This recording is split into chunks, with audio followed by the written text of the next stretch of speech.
Hello student, आप सबका growth academy गुरुजी में एक बार फिर से स्वागत है। मेरा नाम है गोविंद सोनी। आज हम आईआईटी जैम 2025 का क्वेश्चन नंबर 35 को सॉल्व करने वाले हैं, जो कि 2 मार्क्स का क्वेश्चन है। और हमारा क्वेश्चन जो है एकदम आसान से सबसे स्टार्टिंग पॉइंट लीनियर अलजेब्रा के लीनियरली इंडिपेंडेंट एंड डिपेंडेंट के बारे में बात कर रहे हैं। ठीक है, यहाँ पे देखिए हमारे पास 4 वैल्यू दिए गए हैं elements of real vector space के, जो कि R4 में है। और अच्छे 4 ऑप्शन दिया गया, 4 ऑप्शन में पूछ रहा है कौन सा एलआई होगा और कौन सा एलआई नहीं होगा। ठीक है, तो फर्स्ट वाले को देखा जाए तो फर्स्ट वाले हमसे पूछ रहा है कि U1, U2, U3 and U4 एक हमारे पास स्टैंडर्ड बेसिस दिए गए हैं। अब हमसे पूछ रहा है कि ये हमारा एलआई होगा कि नहीं। तो हम लोग क्या करेंगे, सभी यूआईस को हम लोग मैट्रिक्स के फॉर्म में एक बार लिखना स्टार्ट करेंगे। देखिए मैट्रिक्स फॉर्म में अगर लिखेंगे तो यहाँ से हमें क्या मिल जाएगा, 1 0 0 -1। सबको हम लोग क्या कर रहे हैं, रो में लिख रहे हैं। एंड यहाँ से 0 2 0 -1 एंड 0 0 1 -1 एंड 0 0 0 1।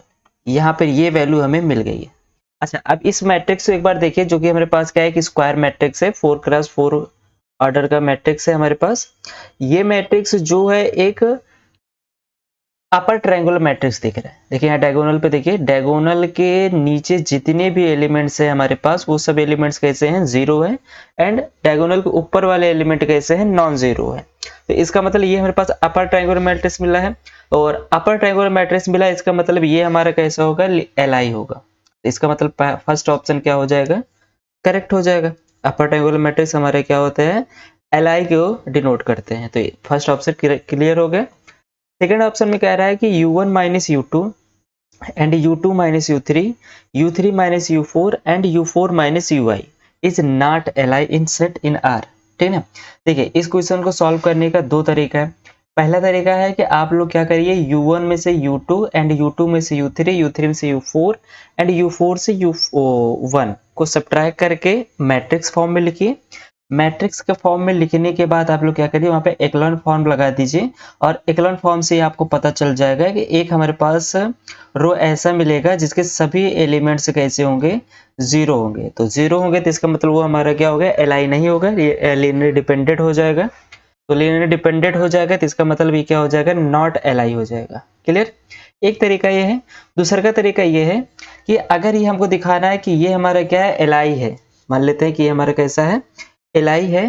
तो इसके लिए हम लोग इसको क्या करेंगे, अल्फा वन के साथ क्या करेंगे, U1 minus U2 plus alpha two U2 minus U3 and alpha three. यहाँ से अल्फा थ्री की वैल्यू हमें क्या मिल जाएगी, यहाँ पर हम लोग चलेंगे लाइन से, U3 minus U4 and plus alpha 4 U4 minus U1। ये हमारे क्या होगा, जीरो मैट्रिक्स के इक्वल होगा। क्लियर, ये हो जाएगा। अगर यहाँ से इसको अब सॉल्व किया जाए तो सोल्यूशन यहाँ से हमें क्या मिल जाएगा, अल्फा वन U1 के टर्म में करेंगे तो U1 टर्म में यहाँ से हमें क्या मिल जाएगा, माइनस अल्फा 4 यहाँ से मिल जाएगा U1 एंड प्लस U2 के टर्म में करेंगे तो U2 के टर्म में से हमारे पास यहाँ पे क्या मिल गया, U2 से U2 सॉरी अल्फा 2, यहाँ से हमें क्या मिल जाएगा, अगर हम लोग U2 के टर्म में चलेंगे तो U2 टर्म से यहाँ से क्या मिल जाएगा, alpha 2 minus alpha 1 U2 and U3 के टर्म से देखा जाए तो U3 के टर्म से क्या मिल जाएगा हमारे पास, alpha 3 minus alpha 2 and U3 plus यहाँ पर हम लोग क्या करेंगे, U4 के टर्म से चलेंगे तो U4 के टर्म से हमें क्या मिल जाएगा, alpha 4 minus alpha 3। Clear, equal हमारे पास क्या है, जीरो दिया गया है, 0 0 0। अगर हम लोग तो बोथ साइड कंपैरिजन किया जाए तो आफ्टर कंपैरिजन पे हमें क्या मिल जाएगा, यहाँ से alpha 1 minus alpha 4 equal to 0,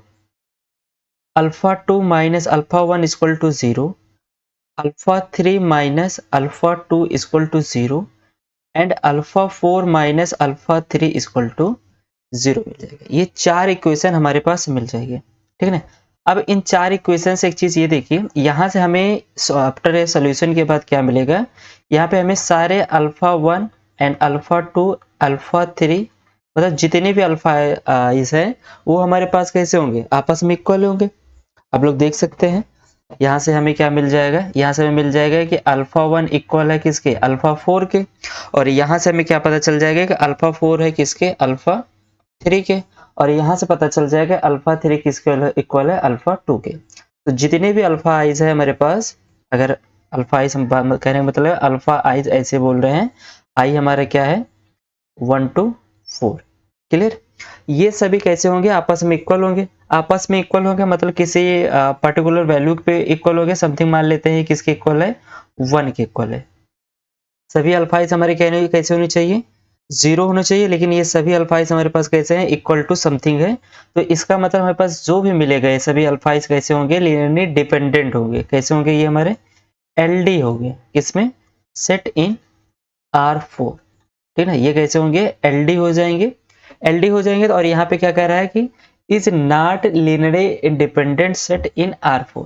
इसका मतलब ऑप्शन बी भी हमारे लिए क्या हो जाएगा, करेक्ट। क्योंकि ये हमारा एल नहीं है, क्या है, एलडी है। इसलिए बी ऑप्शन हमारे लिए क्या हो जाएगा, करेक्ट हो जाएगा। क्लियर। नेक्स्ट देखिए, सी ऑप्शन में कह रहा है कि U1 minus U2 and U3 minus U4 is naught L in set in R4। Clear. देखिए करना क्या है कि U2 में एंड U4 में माइनस से मल्टीप्लाई किया, तो ये हमारे U1 है, ये हमारे U2 है। U2 में अगर हम लोग माइनस से मल्टीप्लाई कर देंगे तो यहाँ माइनस आएगा और ये प्लस हो जाएगा। एंड U4 में माइनस से मल्टीप्लाई करेंगे तब ये हमारा क्या होगा, माइनस होगा। लेकिन जब भी तब भी हमारे पास क्या होगा, जो मैट्रिक्स मिलेगा वो मैट्रिक्स तब भी कैसा होगा, अपर ट्रायंगुलर मैट्रिक्स होगा। राइट। तब भी ये हमारा कैसा मैट्रिक्स होगा, अपर ट्रायंगुलर मैट्रिक्स होगा। और अपर ट्रायंगुलर मैट्रिक्स है, इसका मतलब ये हमारा कैसा होगा, एलआई ही होगा। और लेकिन यहाँ पे क्या कह रहा है, नॉट एलआई। इसका मतलब सी ऑप्शन हमारे लिए क्या हो जाएगा, डिस्कार्ड हो जाएगा।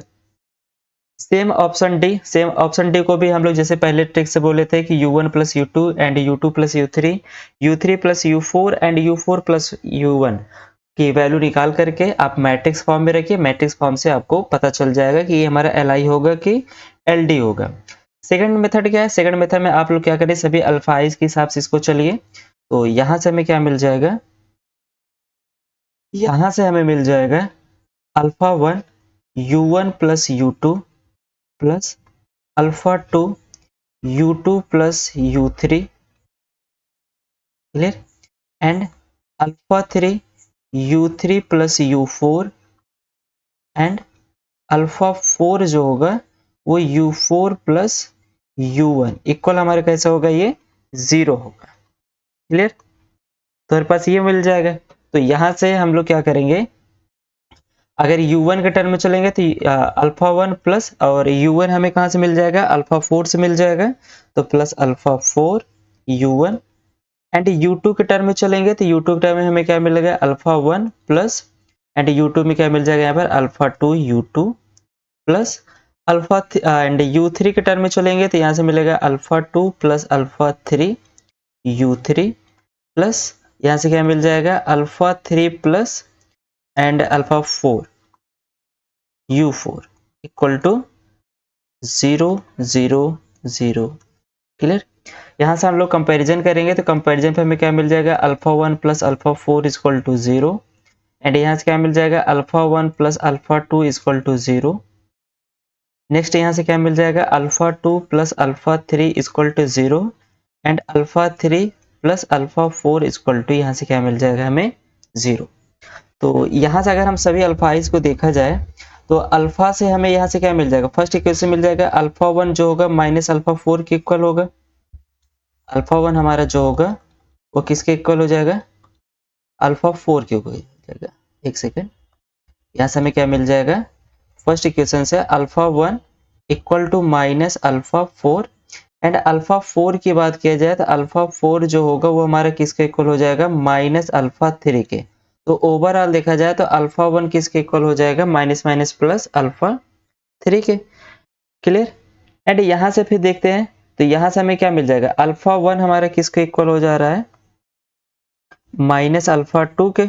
अल्फा 1 किसके इक्वल हो जाएगा, माइनस अल्फा 2 के। इसका मतलब यहाँ से क्या मिल जाएगा, माइनस अल्फा 2 जो होगा वो इक्वल होगा किसके, अल्फा 3 के। तो एक वैल्यू तो यहाँ से मिल जा रही है, एक वैल्यू यहाँ से मिल जा रही है, और एक वैल्यू यहाँ से मिल जा रही है, एक वैल्यू यहाँ से मिल जा रही है। अगर यहाँ से देखा जाए सभी से देखा जाए तो अल्फा 1 हमारा किसके इक्वल बन रहा है, अल्फा 3 के। अल्फा 1 यहाँ से भी क्या बन रहा है, माइनस अल्फा 2, मतलब यहाँ से देखा जाए तो अल्फा 1 इक्वल है अल्फा 3 के, एंड अल्फा 3 जो इक्वल है वो माइनस अल्फा 2 के, एंड अल्फा 3 एंड अल्फा 4 किसके इक्वल है, माइनस अल्फा 3 के। तो यहाँ से हम क्या करते हैं, अल्फा 4 को भी हम लोग चेंज करते हैं, समथिंग अल्फा 2 को चेंज करते हैं, तो अल्फा 2 से यहाँ से हमें क्या मिल जाएगा, अल्फा 2 इक्वल टू यहाँ से मिल जाएगा माइनस अल्फा 3। तो माइनस अल्फा 3 के स्थान पे अल्फा 4 हो जाएगा, इसका मतलब अल्फा 4 किसके इक्वल हो जाएगा, सॉरी अल्फा 2 किसके इक्वल हो जाएगा, अल्फा 4 के। तो यहाँ पर एक चीज देखने को मिल रहा है कि अगर हम लोग क्या करें, अल्फा 1, अल्फा 3 एंड अल्फा 4 की वैल्यू 1 चूज करें, एंड अल्फा 2 की वैल्यू माइनस 1 चूज करें, तो ये भी हमारे पास क्या बनेगा, एक नॉन जीरो पार्टिकुलर बन रहा है Li, ठीक है ना। तो इसका मतलब यहाँ पे नॉन जीरो वैल्यू हम लोग चूज करें, सॉरी Li नहीं, नॉन जीरो वैल्यू चूज कर रहे हैं, पार्टिकुलर वैल्यू चूज कर रहे हैं, तो इसका मतलब ये तो Li तो नहीं बनेगा, क्या होगा, ये Li नहीं बनेगा, क्योंकि यहाँ पर हमारे पास कुछ नंबर कांस्टेंट टर्म हम लोग चूज कर सकते हैं, पर्टिकुलर वैल्यू, ये तो हमारे ऊपर अकॉर्डिंग पे डिपेंड कर रहा है कि हम लोग क्या चूज कर रहे हैं। अगर सभी आपस में इक्वल है तो इसका मतलब आप लोग सभी वैल्यू 1 चूज करेंगे, अल्फा 2 की वैल्यू माइनस 1 चूज करेंगे, तभी जाकर ये सारी वैल्यू हमारे पास क्या मिलेगी, 1 बनेगी। सेम इसी वाली कंडीशन बन रही है, तो इसका मतलब ये Li नहीं होगा, क्या होगा हमारे पास, ये LD फॉर्म करेगा। लेकिन ऑप्शन डी में क्या कह रहा है, is linearly independent set in R4, तो यहाँ पे कह रहा है कि ये Li होगा, लेकिन हमें पता है कि ये Li नहीं होगा, इसलिए ऑप्शन डी हमारे लिए क्या हो जाएगा, डिस्कार्ड हो जाएगा। तो 35 क्वेश्चन का option A and option B हमारे लिए क्या हो जाएगा, करेक्ट हो जाएगा। तो आई होप आप सबको ये क्वेश्चन समझ में आया है, Li एंड LD बेस से है, तो आसान क्वेश्चन था। तो आई होप आप सबको समझ में आया होगा, तो प्लीज़ लाइक ज़रूर करके बताइएगा, एंड कमेंट करके ज़रूर बताइए कि कहाँ पे आपको ज़्यादा बेस्ट लगे। Okay, thank you so much.